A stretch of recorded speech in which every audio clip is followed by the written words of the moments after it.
الصبح بدا من طلعته. حضرت عمر کی شہادت ہے.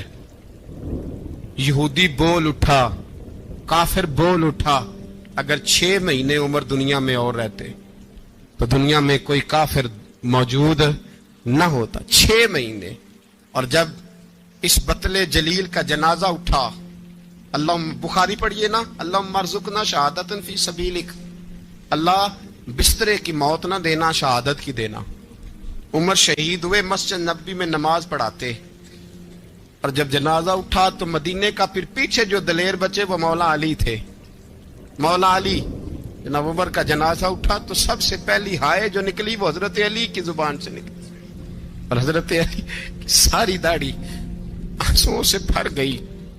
لوگوں نے کہا کہ علی کیا ہوا؟ فرمانے لگے تم دیکھ نہیں رہے جنازہ کس کا اٹھا ہے, پلٹ کے دیکھو تو صحیح, تم پتہ نہیں یہ کون گیا ہے. کہ حضور کیا ہوا؟ اب فرمانے لگے عمر اس طرح کے کام کر کے گیا ہے, اب ان کے رستوں پہ کون چلے گا؟ کون اس کے جگر راہ وفا میں نقش ایسے چھوڑ آیا ہوں, میں جس منزل سے گزرا ہوں وہ اب تک یاد کرتی ہے.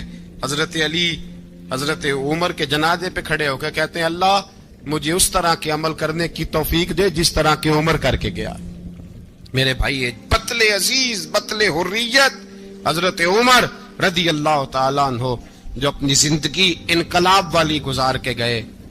عمر جب دنیا سے گئے تو 80 دینار کا قرضہ تھا, 22 لاکھ مربع میل کا حکمران, اور اپنے بیٹے سے کہنے لگے بیٹے کوشش کرنا تیرے خاندان والے مل کے میرا قرضہ اتار دے, میری قبر پہ بوجھ نہ رہے, اور اگر خاندان والے مدد نہ کریں تو میرے دوستوں سے بات کرنا, وہ مدد نہ کریں تو پھر علی سے بات کرنا.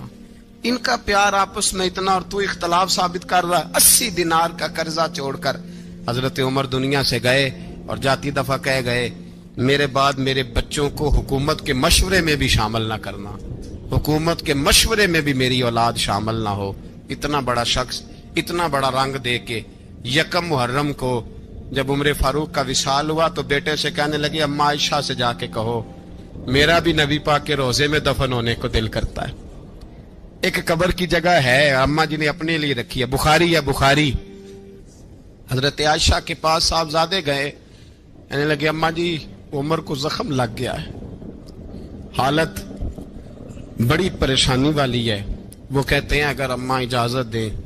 سید عائشہ رو پڑی, فرمانے لگی کہ اپنی قبر کی جگہ تو نہیں نہ کسی کو دیتا, پر عمر نے کمال ہی بڑا کیا. اسے کہو جاؤ گنبد خضرا میں قیامت تک جو مصطفیٰ پہ اور ابو بکر پہ سلام پڑے گا وہ تجھ پہ بھی سلام پڑھ کے جائے گا.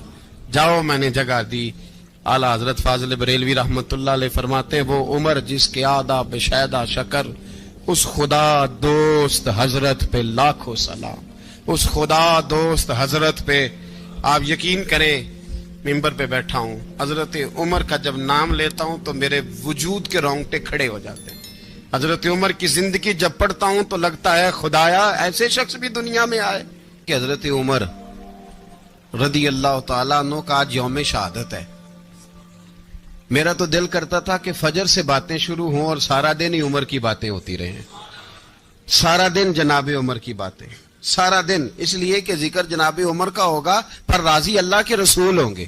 میرے رسول پاک علیہ السلام سب کے لیے دعا مانگتے ہیں نا, حضور کی دعا عام ہے, لیکن مصطفیٰ کریم نے کعبے کا غلاف تھام لیا اور غلاف کعبہ کو حضور نے سینے سے لپٹایا اور سینے سے چمٹا کے کہا اللہ میں نے تو کبھی سوال ہی زیادہ نہیں کیے, میں کرنے آیا ہوں, مجھے عمر دے دے, عمر دے دے. حضور نے مانگ کے لیا.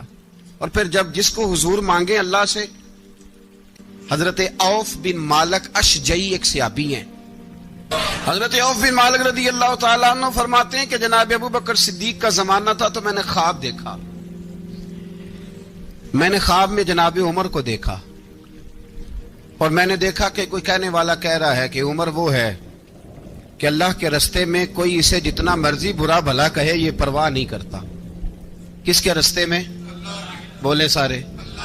اس کا مطلب ہے اللہ کے رستے میں لوگ برا بھلا بھی قرآن مجید نے کہا ولا یخافون لومۃ لائم، کچھ لوگ ایسے ہیں جو برا بھلا کہنے والوں کی وہ پرواہ نہیں کرتے۔ اور دوسری بات میں نے یہ دیکھی کہ عمر خلیفہ بنے گا، اور تیسری بات میں نے خواب میں یہ دیکھی کہ عمر شہید بھی کیا جائے گا، عمر شہید بھی ہوگا۔ یہ میں نے 3 باتیں خواب میں دیکھی۔ فرماتے ہیں میں نے آ کے خواب حضرت ابو بکر صدیق کو سنائی، وہ خلیفہ تھے۔ وہ کہنے لگے ٹھہر جا، میں عمر کو بلاتا ہوں، اس کے سامنے دوبارہ سنانا، اس کے سامنے۔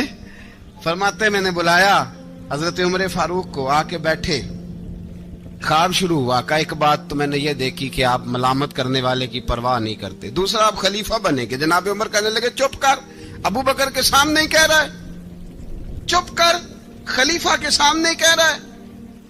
تو حضرت ابو بکر صدیق کہنے لگے عمر اسے کہنے دو، مجھے لگتا ہے رب کی رضا یہی ہے کہ میرے بعد اگر مصطفیٰ کا منبر ملے تو عمر کو ہی ملے، اسے کہنے دو، کہنے دو۔ حضرت عمر رضی اللہ تعالیٰ عنہ کو تیسری بات کہی۔ حضرت عوف بن مالک نے کہا آپ شہید کیے جائیں گے، میں نے خواب دیکھی ہے۔ نیک لوگوں کے خواب بڑی حد تک سچے ہوتے ہیں۔ کہا میں نے خواب دیکھی ہے۔ تو حضرت عمر کہنے لگے شہید تو دلیر لوگ ہوتے ہیں، شہید تو دلیر، جسے سارا زمانہ دلیر کہہ رہا ہے وہ اپنے بارے میں کیا کہہ رہا ہے؟ کہتے ہیں شہید تو دلیر، میں تو کاہل سا آدمی ہوں، سست آدمی ہوں، میں تو اتنا کام ہی نہیں کرتا، تو یہ خواب تو نے جو دیکھا ہے نا پھر سے دیکھنا۔ تو ابو بکر صدیق فرمانے لگے عاجزی نہ کر، انکساری نہ کر، تو جو کہہ رہا ہے ٹھیک کہہ رہا ہے، لیکن مجھے سن کے شکر بھی ہوا ہے اور افسوس بھی ہوا ہے۔ افسوس اس بات کا کہ تیرے جیسا بطل عظیم چلا جائے گا، اور شکر اس بات کا کہ رب تجھے زندگی بھی اعزاز والی دے گا، اور شہادت کی موت دے کے اللہ تجھے موت بھی عزت والی عطا فرمائے گا۔ اللہ موت بھی تجھے عزت والی دے گا، تجھے کاہلوں جیسی موت اللہ۔ حضرت فاروق اعظم رضی اللہ، او بھائی یہاں تو اس زمانے کا سب سے بڑا مسئلہ پروٹوکول ہے۔ ہم چھوٹے طبقے سے لے کر بڑے سارے پروٹوکول کے قائل ہیں، پر حضرت عمر رضی اللہ تعالی، حضرت عمر کی سادگی اور پھر جناب عمر کی عاجزی، جب انسان اپنے اوپر سوار کر لیتا ہے نا، سوار کر لیتا ہے، میں بدکار پرانا خادم، کسے در ملی نٹ ہوئی، تے واصف یار نے نظر جو کیتی تے واصف ہی ہو۔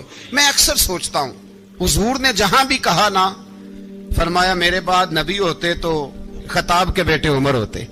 حضور نے فرمایا عمر جس رستے سے جاتا ہے شیطان وہ رستہ بدل جاتا ہے۔ نبی پاک صلی اللہ علیہ وسلم نے فرمایا میرا عمر وہ ہے کہ اس کی زبان پر حق جاری ہے۔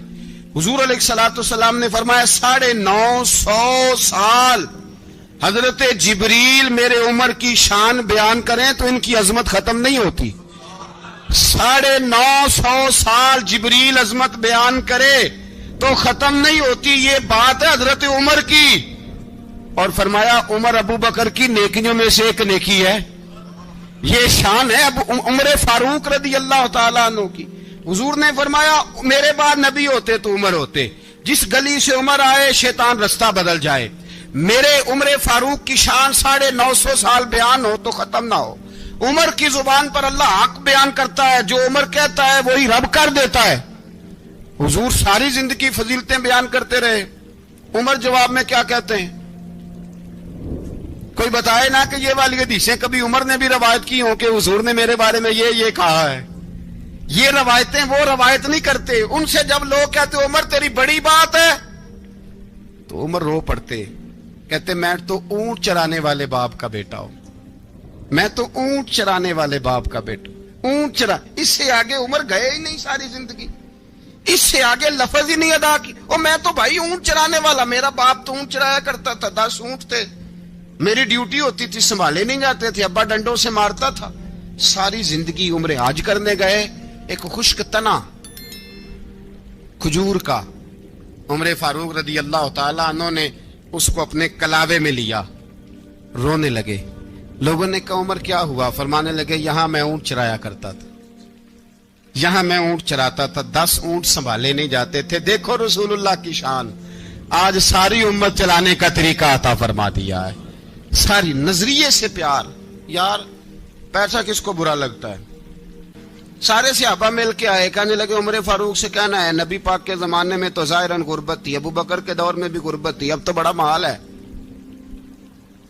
عمر سے سفارش کرو کہ عمر نیا کرتا پہنا کرے. ملکوں کے سفیر آتے, عمر وہی پھٹی پرانی چادر اوڑھ کے اور وہی کئی جگہ پہ پیوند لگے سوٹ پہن کے سفیروں کے سامنے بیٹھ جاتا ہے. عمر کو مشورہ دو, طے ہو گئی بات. سب نے جب مشورہ دے لیا تو سارے کہنے لگے یہ بتاؤ شیر کی مونچھ کو ہاتھ کون لگائے گا, کہنا کس نے ہے, بندہ بھی تو ڈھونڈو نا. نے کہا جناب میرا یہ خیال ہے کہ مولا علی شیر خدا کہیں گے, کیونکہ جس شخص کی عمر کو سب سے زیادہ حیا کرتے دیکھا وہ شیر خدا مولا علی ہے رضی اللہ تعالی علی کہیں گے. اس لیے کہ جناب علی تو کئی دفعہ جب گفتگو کرتے تھے تو حضرت عمر چپ کر جاتے تھے اور فرماتے تھے علی نہ ہوتا تو میں ہلاک ہو جاتا. تو کہا علی سے کہو. جناب علی شیر خدا کو بلایا, کس کام کے لیے جی؟ اللہ اکبر. یہ ذرا آپ نے اس دور پہ اس بات کو ذرا لاکا جناب ان سے کہیں کہ زیادہ نہیں, ایک کرتا نیا پہن لے, سفیر آتے ہیں وزیر آتے ہیں تو ایک کرتا نیا پہن لے. حضرت علی کو بلایا, آپ فرمانے لگے کوئی اور بات ہوتی تو میں کہہ دیتا, یہ والی میں نہیں کہہ سکتا. کوئی اور ہوتی تو میں عمر کو کئی دفعہ کہہ دیتا ہوں, جلال میں بھی تو سن, یہ والی میں نہیں کہہ سکتا. میں تمہیں ایک مشورہ دیتا ہوں. کہ وہ کیا؟ کہنے لگے سید عائشہ صدیقہ سے کہو, وہ مومنوں کی ماں ہیں, عمر ٹالے گا نہیں. اماں جی سے جا کے کہا اماں جی نیا کرتا عمر سے کہیں پہن لیں, وزیر آتے ہیں بڑے بڑے لوگ تو چلو کوئی عرض نہیں. اماں جی نے کہا اچھا کوئی بات نہیں میں بلا لیتی ہوں. جناب عائشہ نے پیغام بھیجا. جب خادم نے کہا نا مصطفیٰ کے گھر سے پیغام آیا ہے, تو 20 لوگ بیٹھے تھے. عمر کانپتے ہوئے اٹھے, کانپتے دوڑے. حضرت عائشہ پردے میں تھی تو فرماتی ہیں عمر اتحیات کی حالت میں بیٹھ گئے. کہا اماں جی دیر تو نہیں ہو گئی مجھے آنے میں؟ کہا نہیں ٹائم پہ آ گئے ہو. کس لیے بلایا تھا؟ کہا عمر دیکھو غربت کے معاملات اور ہوتے ہیں, جب اللہ آسانی دے تو کوئی چیز استعمال کرنا حرام نہیں ہوتی, اگر حرام ہے تو بتاؤ. کہا نہیں اماں جی حلال ہی ہے. تو فرمایا پھر اتنے سفیر آتے ہیں مشیر آتے ہیں, اب تو مال غنیمت بڑا آتا ہے, ڈھیر لگ جاتے ہیں مسجد میں, تو چل ایک نیا کرتا تم بھی پہن لیا کرو, اور آپ نیا کرتا پہنو گے تو دھاک بیٹھے گی غیروں پر. تو صحابہ کا مشورہ ہے کہ آپ نیا لباس پہنے. اماں جی کہتی ہے میں نے حکم دیا تو عمر چپ کر گئے, گردن جھک گئی. تھوڑی دیر کے بعد سیدنا عمر فاروق نے سر اٹھایا تو داڑھی پہ آنسو گر رہے تھے, رو پڑے. کہنے لگے پاک محبوب کی پاک بیوی جیسے حکم کرتی ہو میں حاضر ہوں, پر مجھے وہ والا لباس پہنانا جو میرے مصطفیٰ نے پسند فرمایا ہے. اگر یہ رنگ رسول پاک کا ہے تو میں حاضر ہوں, اور اگر نبی پاک کا نہیں تو پھر جیسے آپ حکم کریں. جناب عائشہ کہتی ہے عمر روئے تو میں زیادہ روئی, میرا پلو بھیگ گیا آنسوؤں سے. میں نے کہا عمر آپ جائیے. عمر یوں نکلے تو جو صحابہ کھڑے تھے وہ کونے میں تھے, سارے آ گئے. کہا اماں جی کیا بناؤ؟ فرمایا بھائی تم سب جو باتیں کہتے ہو وہ اپنی جگہ ٹھیک ہیں, پر عمر جو بات کرتا ہے وہ سب سے زیادہ ٹھیک ہے. عمر جس پہلو پر بات کرتا ہے وہ یار ایسی عاجزی, ایسا رنگ, ایسا انداز, ایسا طرز حیات, ایسی زندگی. اولاد کے معاملے میں لوگ بزدل ہو جاتے ہیں, بزدل. پر حضرت عمر کا بیٹا مصر گیا, وہاں سے کمائی کر کے لایا, تجارت کرنے گیا, لاکھوں کا مال. کون سا باپ ہے دنیا میں جس کا بیٹا بعد سے پیسے لے کے آئے تو ابا تفصیل پوچھے کہ بیٹا کہاں سے کمائے, کہاں سے لایا, کتنے ملے, کیوں آئے؟ کون سا باپ تفصیل پوچھتا ہے؟ ابا تو کہتا ہے لا صحیح, اور تعریفیں کرتا ہے میرا بیٹا بڑی کمائی کرتا ہے. کبھی پوچھا ہے اس سے کہ ڈیوٹی صحیح دیتا ہے کہ نہیں؟ کبھی پوچھا ہے کہ تو ایمانداری کی روزی لاتا ہے کہ حرام کی کماتا ہے؟ یہ باپ کی ذمہ داری ہے, یہ اماں کی ذمہ داری ہے. پھر کہتا ہے بیماری کیسے آ گئی, پریشانی کیسے آ گئی؟ تو نے کبھی سوال کیا اپنی اولاد سے؟ حضرت عمر فاروق رضی اللہ تعالیٰ عنہ کا بیٹا مصر سے پیسے کما کے لایا تو جناب عمر نے بلایا, فرمایا بیٹے اتنی تو تیرے پاس راس ہی نہیں تھی, تھوڑے سے تو پیسے لے کے گیا تھا, اتنی کمائی کیسے ہو گئی؟ اتنے تو پیسے نہیں تھے صاحب, کہاں سے کمائی لائے؟ اس نے کہا ابا جی وہ جو میرے چچا ہے نا مصر کے گورنر آپ کے دوست انہوں نے میری مدد کی ہے. فرمایا جتنے لوگ گئے تھے سب کی ہے مدد اس نے؟ کہا نہیں صرف میری کی. فرمایا تیری کیوں کی؟ تیری کیوں کی؟ کہا حضور آپ کے دوست ہیں. فرمایا چپ کر حضور انہوں نے مجھے اتنے پیسے دیے میں نے کاروبار میں ڈالے تو نفع آیا تو میں ان کی رقم دے کے. فرمایا خاموش ہو جا باقی جتنے لوگ گئے تھے سب کی مدد کی اس نے؟ کہا نہیں حضور صرف میری کی. فرمایا اس نے تیری مدد نہیں کی اس نے خلیفہ کے بیٹے کی مدد کی اس لیے کہ وہ خلیفہ کو اپنے حق میں نرم کر سکے. فرمایا آدھا مال تیرا ہے آدھا مال غنیمت کا ہے مال خزانہ کا ہے مسلمانوں کا ہے اس لیے کہ تو جو وہاں سے مال کما کے لایا ہے وہ اپنے باپ کے خلیفہ ہونے کی وجہ سے کما کے لایا ہے لہذا رکھ ادھر. یہاں کہتے ہیں کدھر سے آیا کیسے آیا کون سا حساب دیں کیا کریں. او بھائی حضرت عمر رضی اللہ تعالیٰ عنہ کا اپنی اولاد کے بارے میں یہ رنگ ہے. ایک جنگ سے نا خوشبو آئی. خوشبو بڑی مہنگی ہوتی تھی عرب میں خوشبو آج بھی بڑی مہنگی ہے وہ زیادہ استعمال کرتے ہیں. میری باتوں کی سمجھ آ رہی ہے میرے بھائیوں؟ بڑی مہنگی خوشبو تھی. جب وہ خوشبو آئی تو حضرت عمر نے کہا گھر میں پہلے پہنچی حضرت عمر کے چونکہ زیادہ عورتیں استعمال کرتی تھی گھر کے اندر خوشبو مرد بھی لگاتے تھے. حضرت عمر نے اپنی بیوی سے کہا آپ کی زوجہ تو تھی وہ بڑی خوشبو کو پسند کرتی تھی. حضرت عمر نے اپنی زوجہ سے کہا کہ خوشبو لاؤ میں نے ایک عورت کی ڈیوٹی لگائی ہے وہ خوشبو تول کے نا تو حصہ برابر صحابہ میں بانٹ دے گی. تو آپ کی زوجہ کہنے لگی کسی بی بی کی ڈیوٹی لگانے کی کیا ضرورت تھی میں جو موجود تھی میں بانٹ دیتی ہوں تول کے حصہ برابر. آپ نے فرمایا نہیں تو رہنے دے فلانی بی بی بانٹے گی. کہا حضور میں نے بھی بانٹنی ہے میرے پہ کچھ حق ہے؟ آپ نے فرمایا نہیں تو تفصیل نہ پوچھ تو خوشبو دے دے کوئی اور بانٹے گی. خاتون خانہ تھی نا کہنے لگی نہیں مجھے بھی آج آپ کو بتانا ہی پڑے گا کہ کوئی جو بانٹ سکتی ہے تو میں کیوں نہیں بانٹ سکتی. زوجہ کہتی عمر نے بات کی تو میری چیخیں نکل گئیں. حضرت عمر فرمانے لگے جب تو خوشبو بانٹے گی نا تیرے ہاتھوں کو بھی لگے گی تیرے دوپٹوں کو بھی لگ جائے گی. اگر رب کریم نے مجھ سے سوال پوچھا کہ عمر خوشبو تو مسلمانوں کی تھی تیری بیوی کے دوپٹے کو کیوں لگ گئی تو میں اللہ کے حضور کیا جواب دوں گا. اگر اللہ نے یہ سوال کیا کہ تیری بیوی نے کیوں لگائی وہ تو حصہ تھا مسلمانوں کا تو نے تیری بیوی نے کیوں لگائی. تو فرمایا میں نہیں چاہتا کہ اللہ کے حضور مجھے اور تجھے باز پرس ہو لہذا کسی اور کو بانٹنے دے. زوجہ روئی اور تڑپ کے کہنے لگی عمر مجھے لگتا ہے صبح قیامت بھی تیری بیوی ہونے کی وجہ سے اللہ مجھے جنت عطا فرما دے گا تیری زوجہ ہونے کی برکت سے. بھائی یہ معیار رکھا خدا کی قسم ایسا شخص تاریخ میں دوبارہ نہیں آیا. اتنا بڑا آدمی اتنا بڑا شخص اتنا بڑا آدمی اور پھر رنگ یہ ہے کہ عمر 22 لاکھ مربع میل کا حکمران 22 لاکھ اور کھجور کے درخت کے نیچے مٹی کا ڈھیلا لے کے سو گئے ہیں پرواہ کوئی نہیں کوئی مسئلہ ہی نہیں. 2 غلام ساتھ بیٹھے تو ایک روٹی حضرت عمر نے گھر سے منگوائی تھوڑا سا سرکہ تو غلام کہنے لگے ہم نے بھی کھانی ہے. فرمایا کوئی حرج نہیں روٹی کو پیٹ بھر کے کھانا ضروری تو نہیں 3 حصوں میں بانٹ لیتے. ایک آدمی آیا ہوا تھا مصر کا رہنے والا ملنے کے لیے اس نے پوچھا عمر کدھر ہیں تو کہا وہ ادھر جاؤ مسجد میں بیٹھے ہوں گے اور واپس آیا تو کہنے لگا وہاں تو 3 غلام بیٹھے ہیں ایک روٹی بانٹ کے کھا رہے ہیں لگتا ہے کئی دنوں سے روٹی نہیں ملی.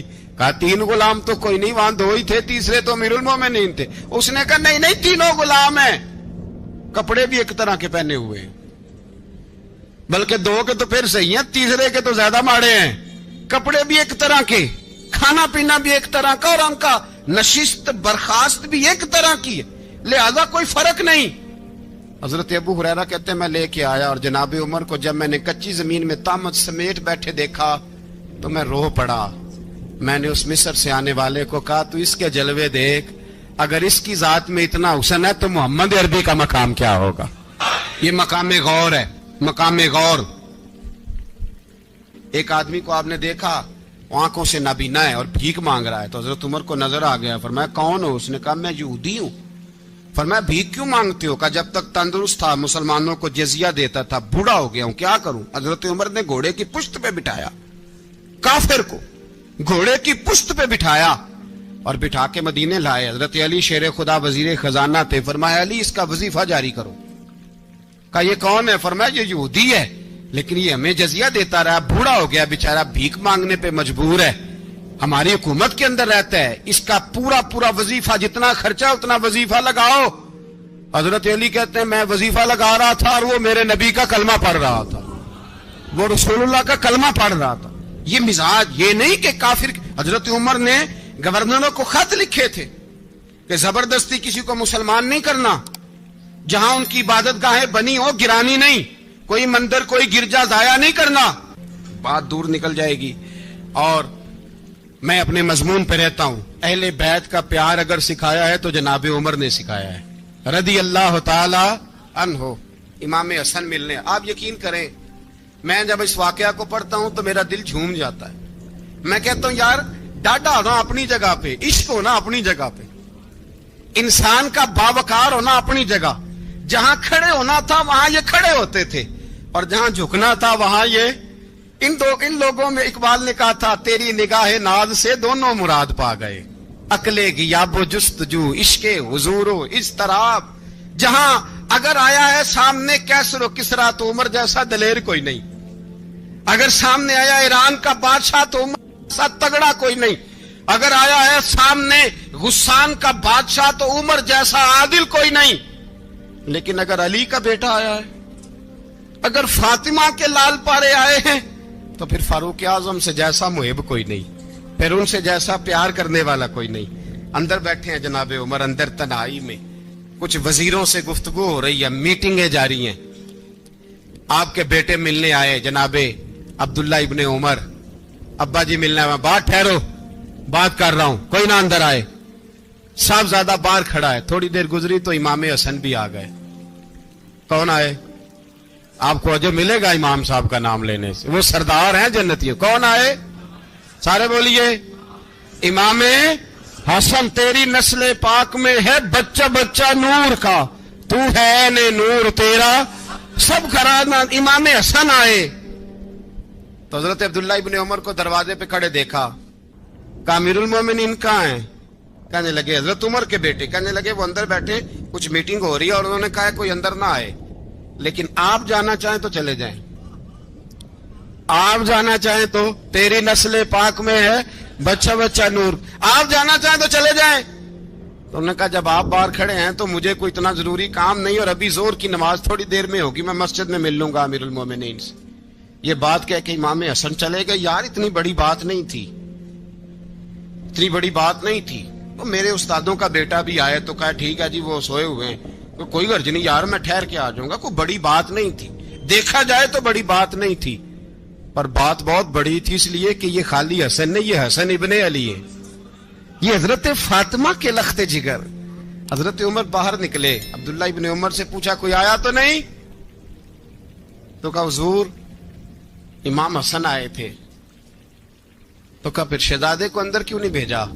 کہا میں نے کہا تھا۔ وہ کہنے لگے اگر امیر المومنین مصروف ہیں تو میں ظہر میں مل لوں گا۔ حضرت عمر رونے لگے، فرمایا بیٹے تو نے اچھا نہیں کیا۔ پھر مسجد نہیں گئے، سیدھے امام حسن کے دروازے دستک دی، امام حسن باہر آئے، کہا شہزادے آئے تھے تو ملے کیوں نہیں؟ تو امام حسن کہنے لگے حضور آپ کا اپنا بیٹا دروازے پہ کھڑا تھا، آپ کا اپنا بیٹا دروازے پہ کھڑا تھا، اور منع بھی کیا تھا آپ نے تو میں زور میں مل لیتا۔ حضرت امام حسن فرماتے جوش جذبات میں جناب عمر نے سر سے پگڑی اتار دی، جوش جذبات میں کہنے لگے حسن میرے بیٹے کا اور آپ کا کیا مقابلہ؟ کیا اس کی ماں کا نام فاطمہ الزہرا ہے؟ کیا اس کی نانی کا نام خدیجۃ الکبریٰ ہے؟ کیا اس کے نانے کا نام محمد مصطفیٰ ہے؟ آپ کا اور اس کا کیا مقابلہ؟ پھر رو پڑے اور کہنے لگے بیٹے میں مکے کے صحراؤں میں اونٹ چرایا کرتا تھا، یہ جو میرے سر پر عزت کے بال ہیں یہ تیرے نانے کے اگائے ہوئے، میں مکے کے خبردار شہزادے خبردار۔ او بھائی اہل بیت نبوت کے ادب کا رنگ اگر سکھایا ہے تو سیدنا عمر نے سکھایا ہے۔ حضرت فاروق اعظم کے ہاتھ میں تلوار تھی، گھر سے نکلے, کہنے لگے آج میں اس محمد کا خاتمہ کر دوں گا معاذ اللہ. اس نے گھر گھر فساد پیدا کر دیا تلوار لے کے. ابو جہل نے نا غصہ دلایا, کہنے لگا مکے میں کوئی سورما نہیں بچا جو مصطفیٰ کو قتل کر دے معاذ اللہ, 100 سن کھوٹ ملیں گے. جناب عمر کہتے ہیں تلوار پکڑی, اور یہ سویر کی بات ہے. ابھی رات کو نبی پاک کعبے کا غلاف پکڑ کے کہہ رہے تھے اللہم اعز الاسلام باسلام عمر ابن خطاب, یا اللہ اسلام کو عزت دے دے, عمر کو کلمے کی توفیق دے دے. رات حضرت عمر کہتے ہیں دن چڑھا تو تلوار لے کے نا میں باہر نکلا. میں نے کہا آج میں چھوڑوں گا نہیں. ہر گھر میں فساد معاذ اللہ, ہر گھر میں لڑائی.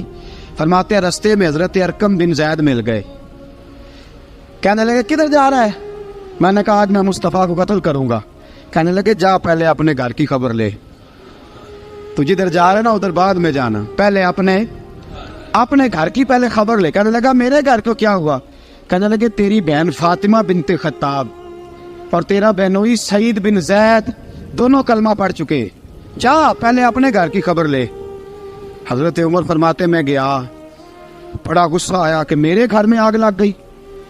میں سردار مکے کا اتنا سخت گیر آدمی, میرے گھر میں اسلام آ گئے. فرماتے ہیں میں نے جا کے نا اپنی بہن کے گھر کی طرف رخ کیا, دروازے پہ پہنچا تو میں نے سنا اندر سے آواز آ رہی ہے, قرآن پڑھنے کی آواز آ رہی, قرآن پڑھنے کی. فرماتے ہیں میں نے دروازے پہ دستک دی, اندر سے آواز آئی کون ہے دروازے پہ؟ میں نے کہا عمر ابن خطاب. فرماتے ہیں کہ میرے بہنوئی نے کہا کہ فاطمہ تیرا بھائی بڑا سخت ہے. فرماتے ہیں میری بہن نے جلدی سے قرآن کے صفحے لپیٹ کے اوپر رکھ دیے. میرے بھائی جو تھے وہ میرے بہنوئی ایک دروازے کے پیچھے چھپ گئے.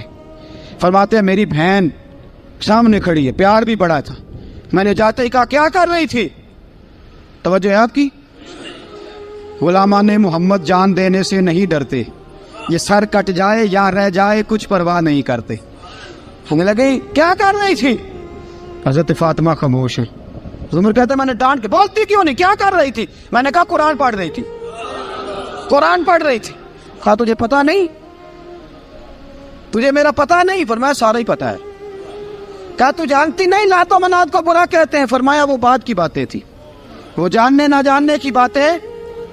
دوستو توجہ, حضرت عمر ابن خطاب فرماتے ہیں کہ بہن اس جلال, اس روب, اس اعتماد سے بولتی تھی کہ میں نے ایک تھپڑ مارا بہن کے منہ پہ, میری بہن ادھر جا کے گری. فرماتے ہیں کپڑے جھاڑ کے کھڑی ہوئی, کہنے لگی عمر ایک تھپڑ نہیں تو 1000 مار, تو 1000 مار, لیکن یہ امید نہ رکھنا کہ میں قرآن چھوڑ جاؤں گی, یہ امید نہ رکھنا میں قرآن چھوڑ جاؤں گی. فرماتے ہیں کہ میرے ہاتھ میں تلوار تھی, میں نے دستے کی طرف سے نا, دستے کی سائڈ سے تلوار بہن کو ماری زور زور سے, سر سے خون نکل آیا. فرمایا میں اپنے بہنوئی کی بڑی عزت کرتا تھا, میرا بہنوئی پردے سے نکلا بیوی کو بچانے, میں نے زور زور سے 2 تلوار کی پشتیں اس کے سر پہ بھی ماری, خون نکلا. پھر میری بہن آگے ہوئی, پھر مارا. ماتے جب خون نکلا نا بہن کا, تو میری بہن نے اپنا خون اپنے ہاتھ پہ لگا کے کہا عمر جس ماں باپ کا خون تیری رگوں میں ہے اس کا میری رگوں میں بھی ہے, اسی کا خون میری رگوں میں بھی ہے. فرمایا عمر جس باپ کی پشت سے تو ہے میں بھی اسی باپ کی پشت سے ہوں, جس ماں کی چھاتیوں سے دودھ تو نے پیا ہے میں نے بھی اسی ماں کی چھاتیوں سے دودھ. توجہ ہے آپ کی؟ میری بات سمجھ میں آ رہی ہے؟ سنیں بات. رسول اکرم صلی اللہ تعالی علیہ وسلم نے فرمایا, حضرت عمر رضی اللہ تعالیٰ عنہ فرماتے ہیں نبی پاک پہ نازل قرآن سنا, تو جب میری بہن نے اس جلال کے ساتھ بات کی نا کہ عمر میں بھی اسی باپ کی بیٹی ہوں, میں بھی اسی ماں کی بیٹی ہوں, میں بھی اسی قبیلے کی ہوں, خبردار تو ترشرو ہو کے گالی 1000 دے, یہ وہ نشہ نہیں جسے ترشی اتار دے. فرمایا تو چارہ کر, ٹیل لگا, لیکن تو مجھے اسلام سے ہٹا سکتا؟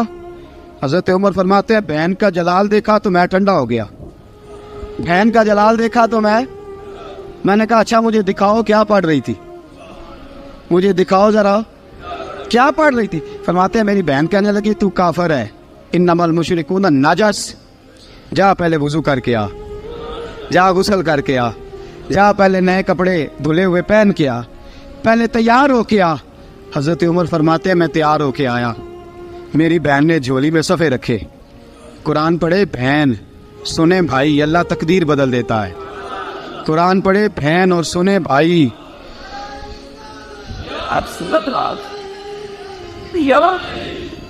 قرآن پڑھے بھائی اور سنے بہن، اللہ تقدیر.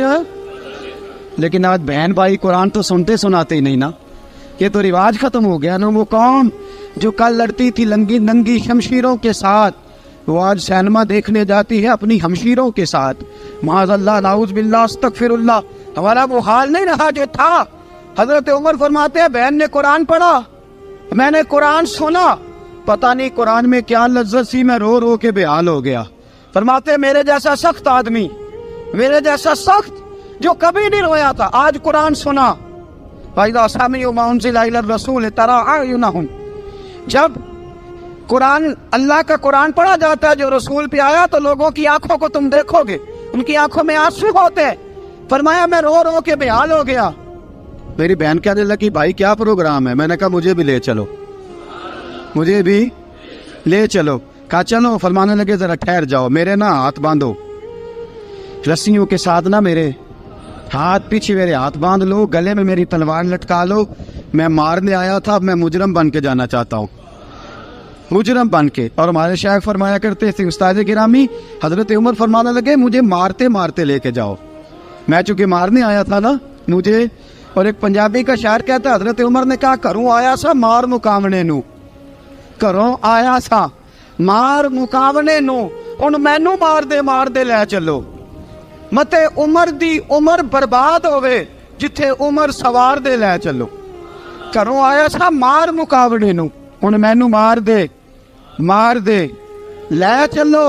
متے عمر دی عمر برباد ہوئے جتھے عمر سوار دے، متے عمر دی عمر برباد ہوئے جتھے عمر سوار دے. فرماتے جب پہنچے نا دار ارقم میں تو دروازے پہ حضرت امیر حمزہ کھڑے تھے. حضرت امیر حمزہ، ایک شخص کہنے لگا حضرت امیر حمزہ سے عمر آ رہا ہے. فرمایا آنے دو. کہا حضور وہ تلوار بھی گلے میں لٹک رہی ہے. فرمایا آنے دو. وہ اگر عمر ہے تو میں بھی امیر حمزہ ہوں، وہ اگر عمر ہے تو انا اشہد اللہ و رسول ہی، میں اللہ رسول کا شعر ہوں، آنے دو. کہا آپ کیا کریں گے؟ کہا ادب ملحوظ رکھے گا تو خاطر سے بٹھائیں گے، نمونہ اس کو ہم خلق محمد کا دکھائیں گے، اگر نیت نہیں اچھی تو میں اس کو قتل کر دوں گا، اسی کی تیغ سے سر کاٹ کے چھاتی پہ دھر دوں گا. میں آنے تو دو، آنے دو عمر کو. حضرت عمر آئے، دروازے میں داخل ہوئے. صحابہ فرماتے ہیں کہ حضور نے شور سنا. فرمایا کون ہے دروازے پہ؟ فرمایا عمر. فرماتے ہیں حضور اٹھے تیزی سے، چادر گر گئی، چادر. حضور تیزی سے اٹھے، کھول دو دروازہ. حضور عمر کے گلے میں تلوار ہے. فرمایا پھاٹک کھول دو. یا رسول اللہ عمر آپ کا دشمن. فرمایا کھولو دروازہ. کہا یا رسول اللہ خطاب کا بیٹا. فرمایا کھولو دروازہ. یا رسول اللہ ابو جہل کا رشت. فرمایا کھولو دروازہ. حضور ماجرا کیا ہے؟ فرمایا وہ اپنے آپ نہیں آیا، میں نے رات اللہ سے دعا مانگی ہے، میں نے مانگ کے لیا ہے، میں نے مانگ کے لیا، وہ اپنے آپ تھوڑا آیا ہے. مانگ کھولا دروازہ، آنے دو. حضرت عمر جھٹ سے دروازہ کھلا نا، رسول پاک سامنے کھڑے ہو گئے. کیا منظر تھا. ابو بکر فرماتے ہیں تمہیں کیا بتائیں کیا منظر تھا. حضرت ارقم فرماتے ہیں تمہیں کیا بتائیں کیا منظر تھا. میرے حبیب کی گردن تنی ہوئی ہے، آنکھوں میں آنسو بھرے ہیں پر نیچے نہیں گرتے. آنسو بھرے ہیں آنکھوں لیکن نیچے ٹپکتے نہیں.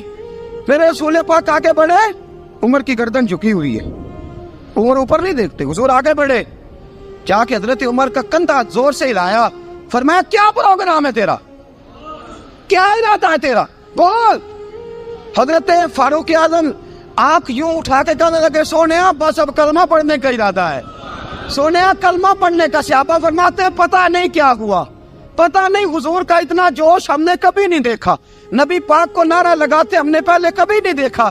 جب عمر نے کہا نا سونیا کلمہ پڑھنے آیا ہوں، فرماتے ہیں رسول پاک کے جو آنسو بندے ہوئے تھے نا وہ ٹپ سے نیچے گرے اور حضور نے فرمایا اللہ اکبر، اللہ اکبر. فرماتے ہیں حضور نے جب اللہ اکبر کہا تو سارے صحابہ بھی کہنے لگے اللہ اکبر، اللہ اکبر، اللہ اکبر. حضرت عمر فاروق کا عدل اور حضرت فاروق اعظم کا انصاف، اس کو دنیا جانتی بھی ہے، مانتی بھی ہے. حضرت فاروق اعظم رضی اللہ تعالیٰ عنہ قاضیوں کا تقرر کرتے وقت سب سے زیادہ احتیاط کرتے تھے کہ بندہ کس قسم کا ہے، اس کا مزاج کیا ہے، معاشرے میں اس کا وقار کیسا ہے، اس حساب سے اس کو تقرر کرتے تھے قاضی کے لیے۔ اور کیا حال تھا، حضرت زید بن ثابت رضی اللہ تعالیٰ عنہ کو آپ نے قاضی مقرر کیا، بعد میں معزول کر دیا۔ کیوں آپ نے معزول کیا ہے؟ تو حضرت عمر کہنے لگے اس کی وجہ ہے، ایک دن ایک شخص نے، حضرت ابی بن کعب نے مجھ پر مقدمہ کیا، حضرت عمر پر مقدمہ کر دیا، تو فرماتے ہیں کہ میرے سامنے میں دیکھ رہا تھا، جب میں عدالت میں پہنچا تو زید بن ثابت نے میرا کھڑے ہو کے استقبال کیا، اور جب مدعی آیا ہے تو وہ بیٹھے رہے ہیں۔ تو میں نے کہا کہ جب آپ دونوں میں ملتے وقت انصاف نہیں کر رہے تو فیصلے میں کیسے انصاف کریں گے؟ آپ اس قابل نہیں کہ آپ کو قاضی بنایا جائے، معزول کر دیا۔ اگر میں بحیثیت مجرم، بحیثیت ملزم آیا ہوں، اگر آپ نے میرا کھڑے ہو کے استقبال فرمایا تو پھر مدعی کا تو زیادہ حق بنتا تھا۔ اور ہم پر اعتراض ہے کافر کا، وہ کہتے ہیں تم عدل نہیں کر سکتے۔ بولا آدمی ہے نا، وہ دیکھتا ہے آج کل کے مسلمانوں کو، آج کل کے مسلمانوں کو دیکھ کے رائے قائم کرتا ہے۔ ہم اسے کہتے ہیں ہاں آج کل کے مسلمان نہ دیکھ، وہ جنہوں نے ڈائریکٹ نبی پاک کی نکاح سے فیض پایا تھا انہیں دیکھ، ڈائریکٹ جو رسول پاک کی نکاح کے فیض یافتہ تھے، عدل و انصاف سے بھر دی دنیا۔ حضرت فاروق اعظم، عمر بن عاص مصر کے گورنر تھے، حضرت فاروق اعظم نے انہیں متعین کیا تھا۔ ان کے بیٹے کا مصر میں جھگڑا ہو گیا کسی عام آدمی کے ساتھ، گورنر کے بیٹے کا، اور گورنر کے بیٹے نے اس مصری کو، ایک عام آدمی کو درے مارے۔ تجھے پتہ نہیں میں گورنر کا بیٹا ہوں؟ مصری نے کیا کیا، گھوڑے پہ بیٹھا سیدھے مدینے آ گیا، سیدھا مدینے۔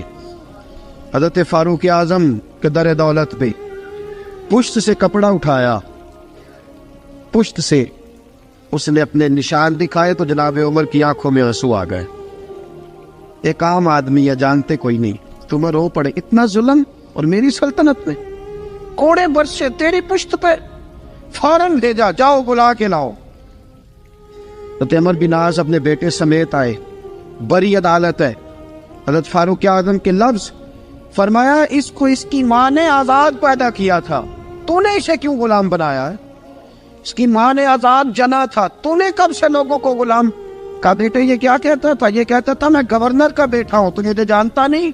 فرمایا اب یہ بڑی عدالت ہے، کوڑا پکڑ اور اس گورنر کے بیٹے کی پشت پہ برسا، اور اسے کہہ تو گورنر کا بیٹا ہے، میں محمد کا غلام ہوں صلی اللہ تعالی علیہ وسلم۔ اسے بتا، اسے اب بتلا کہ تو گورنر کا بیٹا ہے نا، میں نبی پاک کا غلام ہوں، اور جو مصطفیٰ کے غلام ہوتے ہیں وہ سارے برابر ہوا کرتے ہیں۔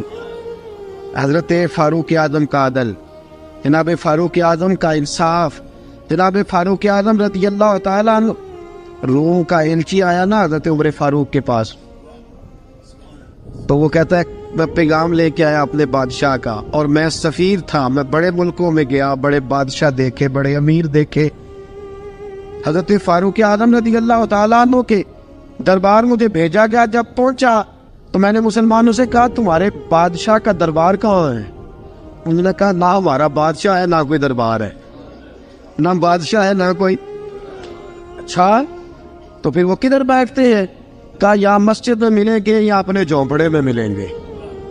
تو کہا تمہارا بادشاہ بھی کوئی نہیں؟ کہا بادشاہ نہیں، ہم مومن ہیں، ہمارا ایک امیر ہے جسے امیر المومنین کہا جاتا ہے۔ وہ شخص کہتا ہے میں مسجد گیا، میں نے کہا عمر کدھر ہے؟ انہوں نے کہا جی ابھی نکلے تھے ادھر ہی ہوں گے۔ میں نے کہا یہ کیسا بادشاہ ہے؟ کوئی کہتا ادھر ہوں گے، کوئی کہتا ادھر ہوں گے۔ یہاں تو صوبائی وزیر صاحب سڑک سے گزرے تو سارے روڈ 3 گھنٹے بلاک رہتے ہیں، اور یہ کیا چکر ہے کہ لاکھوں مربع میل کا حکمران، کوئی کہتا اس گلی میں گیا، کوئی کہتا اس گلی میں گیا، یہ کیسا بادشاہ ہے؟ کدھر ہے عمر؟ انہوں نے کہا یہی تھا۔ دوسرے سے پوچھتا جو وہ باغ کی طرف گئے، باغ میں گئے تو وہ ایلچی کہتا ہے میں نے باغ والے سے پوچھا کہ یہاں تمہارا امیر کدھر ہے؟ انہوں نے کہا وہ درخت دیکھ رہے ہو؟ کہا حضرت دیکھ رہا ہوں۔ اس درخت کے نیچے وہ ایک شخص جو سویا ہوا ہے نا، مٹی کا ڈھیلا سرہانہ بنا کے، وہ درخت کے نیچے مٹی کے ڈھیلے کا سرہانہ بنا کے جو بندہ سویا ہے وہی ہمارا امیر ہے۔ وہ سامنے حضرت سیدنا عمر فاروق کے پاس وہ بندہ جا کے کھڑا ہو گیا. وہ کہتا ہے کہ پسینہ گر گر کے نا مٹی کے ڈیلے پہ گارا بنا رہا تھا. پسینہ گر گر کے مٹی کا ڈیلا, وہ تر تھا. حضرت فاروق اعظم سو رہے تھے. کہنے لگا میں بیسیوں اور درجنوں بادشاہوں کو دیکھ چکا تھا جن کی آنکھیں 10 گن. حضرت عمر کی آنکھ کھلی, تامت سمیٹی اٹھ کے بیٹھ گئے. کدھر آیا ہے؟ کہنے لگا حضرت جی آیا تو کسی اور کام تھا, آیا تو کسی, لیکن اب کام کوئی اور بن گیا ہے. آپ نے فرمایا اب کیا کام بنا ہے؟ کہنے لگا میرا کام یہ بنا ہے کہ میرا بھی دل کیا میں بھی کلمہ پڑھوں اور نبی پاک کا غلام بن جائے. سيدنا ومولانا محمد اللهم صل على سيدنا ومولانا محمد. اللہ کے شیر ہے در قرار پر درود, اللہ کے شیر ہے در قرار پر درود, اللہ کے شیر ہے در قرار پر درود. حضرت حسن حسین کے کردار پر درود. اللہم صلی علی سیدنا و مولانا محمد وعلی سیدنا علی و سیدتنا فاطمہ و سیدتنا زینب و سیدنا حسن و سیدنا حسین وعلی آلہ و صحبہ و بارک وسلم. زینب کی بارگاہ میں زینب کی بارگاہ میں زینب کی بارگاہ میں زینب کی بارگاہ میں سلام نیاز ہے. زینب کی بارگاہ میں سلام نیاز ہے.